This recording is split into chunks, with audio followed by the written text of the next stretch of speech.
अस्सलाम वालेकुम। जैसा कि आप जानते हैं कि हम कैम्ब्रिज आइल्स जनरल ट्रेनिंग की बुक 11 की टेस्ट नंबर 1 का रीडिंग सेक्शन पढ़ रहे हैं।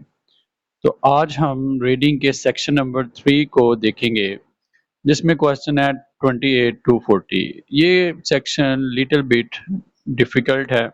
इसमें आपको बेसिकली ये एक लिस्ट दी गई है जिसमें मुख्तलिफ हेडिंग्स दी गई हैं, और इन हेडिंग्स को आपने नेक्स्ट पेज पे मौजूद जो ये पैराग्राफ्स हैं, इन पैराग्राफ को आपने वो लीडिंग हेडिंग्स जो हैं वो देनी है।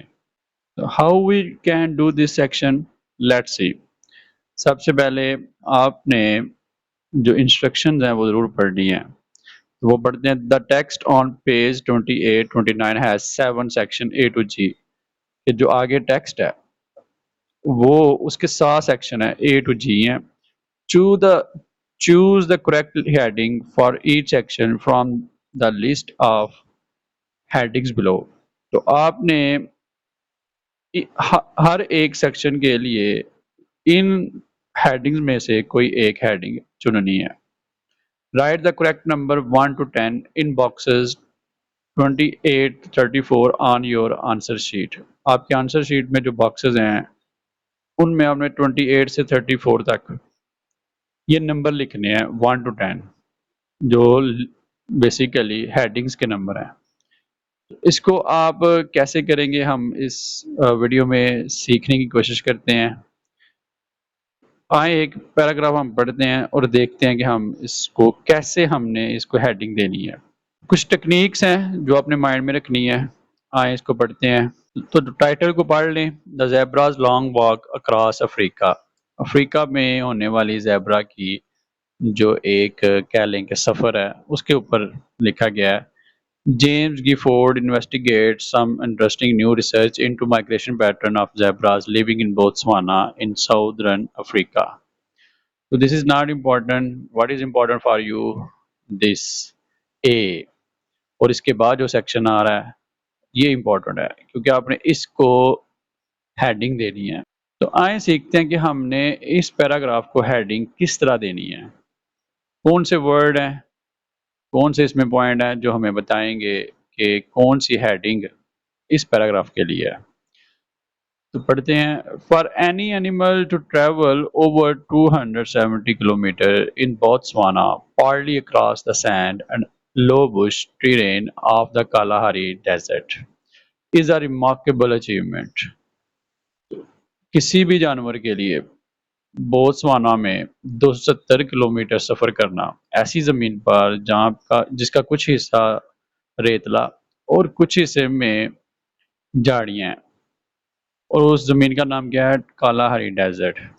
और ये जो ट्रैवल है, it is very remarkable achievement. तो इसमें इम्पोर्टेंट क्या है, ट्रैवल ओवर 270 किलोमीटर्स, और ये जो राइटर है उसे रिमार्केबल अचीवमेंट कह रहा है। तो these are important point, but to do so in 11 days and without any obvious motivation. और ये सब 11 दिनों में करना और किसी ऑब्वियस मोटिवेशन के बगैर, as this zebra population does, जैसा कि ये आबादी ज़ेब्रा की करती है, इज क्वाइट एक्स्ट्रा ऑर्डनरी। तो 11 दिनों में ये सारा सफ़र करना राइटर को क्वाइट एक्स्ट्रा ऑर्डनरी लग रहा है, गैर मामूली लग रहा है। तो दिस इज इम्पोर्टेंट कि जो जिसमें वो जोर दे रहा है पैराग्राफ के अंदर, इसमें क्वाइट एक्स्ट्रा ऑर्डनरी पे उसने जोर दिया, जैसे उसने रिमार्केबल अचीवमेंट पे जोर दिया था, इसीलिए और इसी तरह क्वाइट एक्स्ट्रा ऑर्डनरी पर भी वो जोर दे रहा है। तो इट मीन्स कि पैराग्राफ जो है राइटर के शौक को या उसकी हैरत को शो कर रहा है। On average their journey involves an exhausting round trip of 588 kilometres, कि आमतौर पर इनका जो सफ़र है तकरीबन 588 किलोमीटर का ये राउंड ट्रिप पर मुश्तमिल है। इसमें भी देखें एलिमेंट ऑफ सरप्राइज मौजूद है, एग्जॉस्टिंग राउंड ट्रिप। नेक्स्ट आए, बिटवीन द मैक गाड़ी गाड़ी salt pan area and the ओका वांगो river. it's not important line, making it second only to the great trek undertaken by the zebra herds in the Serengeti National Park. इसमें वो बता रहा है कि ये जो ट्रिप है, राउंड ट्रिप है 588 किलोमीटर का, ये सेरेंगेटी नेशनल पार्क में ज़ेब्रा के जो रेवड़ हैं जो सफ़र करते हैं उनमें ये दूसरे नंबर पे ग्रेट है, अजीम है। तो इसमें देखें वो इम्पोर्टेंस दे रहा है ग्रेट को। तो एक एलिमेंट ऑफ सरप्राइज हमने पूरे इस सेक्शन के अंदर नजर आ रहा है। However, ताहम what is even more incredible, ताहम जो इससे भी ज्यादा इनक्रेडिबल है वो क्या है? Still in my view is that until recently it was completely unheard of, कि माजी करीब तक इसके बारे में किसी को पता ही कुछ नहीं था। तो इस पूरा पैराग्राफ के अंदर आपने एक चीज देखी है कि एलिमेंट ऑफ सरप्राइज बोध है। तो हम देखते हैं कि ये जो लिस्ट ऑफ हेडिंग है जो उन्होंने दी हुई है इसमें एलिमेंट ऑफ सरप्राइज की स्टेटमेंट में है, हम पढ़ लेते हैं। A decrease in the zebra population, we didn't discuss any decrease in zebra population in the passage. An obstruction on the traditional route, this was not given in section A. An unknown species, एक ऐसी species जिसके बारे में कोई नहीं जानता, इस ऐसी भी कोई इंफॉर्मेशन नहीं थी। सम कंफ्यूजिंग इंफॉर्मेशन, तो कोई कंफ्यूजिंग इंफॉर्मेशन भी इसमें नहीं दी गई। स्टेइंग परमानेंटली इन द मैकडागी गाड़ी, परमानेंटली मैकडागी गाड़ी में रहना, इस पर भी कोई बात नहीं की गई। Nearly a record in the zebra world, nearly a record in the zebra world. तो this heading is giving something an element of surprise. आगे बढ़ लेते हैं। 3 डिफरेंट वेज ऑफ लिविंग, इसमें भी कोई ऐसा चीज़ नहीं है जो हमने पैसेज में पढ़ी।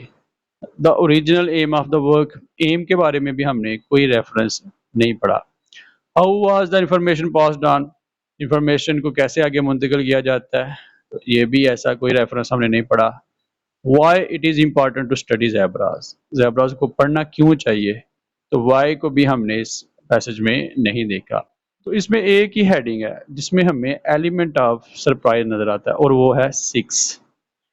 तो इसका जो आंसर है वो 6 है। तो इस तरह आप इन पैसेज को हेडिंग दे सकते हैं। तो नेक्स्ट पैसेज को हेडिंग आप देने की कोशिश करें और मेरे साथ शेयर करें। I will give my response. तो अगर इस वीडियो में आपने कुछ सीखा है तो मेरे चैनल को सब्सक्राइब करना मत भूलिएगा, ताकि आपको ऐसी वीडियोस मतवातर मिलती रहें और हम ये जो प्रैक्टिस टेस्ट हैं इनको रेगुलरली करते रहेंगे। Once again, thanks for giving me your time. Allah Hafiz.